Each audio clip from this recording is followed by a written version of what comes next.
Җирлегебездә 2 һәм аннан соңгы балалар туу өстенлек ала. 2021 елның 11 аенда теркәлгән 21 бала гаиләдә икенче булып туган. Ел башыннан җирлегебездә 63 бала туды. Быел туу безнең шүткенә кимрәк булды, чөнки роддомнар көнендә теркәп баралар бөтен туган балаларына. Быел үлүчеләр саны артыграк булды, чөнки пандемия белгәнегезчә илебездә 419 кеше һәлак булды. Балаларына исем сайларга булышны сорап килүчеләр дә бар икән. Бүлектә Гомәр Саттаровның татар исемнәрен сөйли. Татар рус кешеләре исемнәре һәм фамилиялары сүзлеге китаплары бар. Алардан үзләре сайлаган исемнең мәгънәсен караучылар да әз түгел.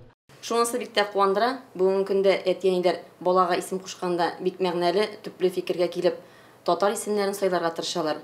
Бу инде әлбәттә бик куанычлы, чөнки безнең уйлавыбызча инде аеруча исеме йогынты ясый дип саныйбыз.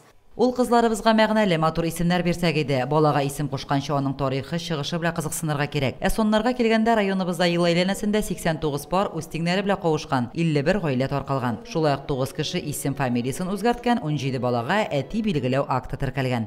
Лилия Шәймиева, Динар Минхаҗев, Мөслим телевидениесе.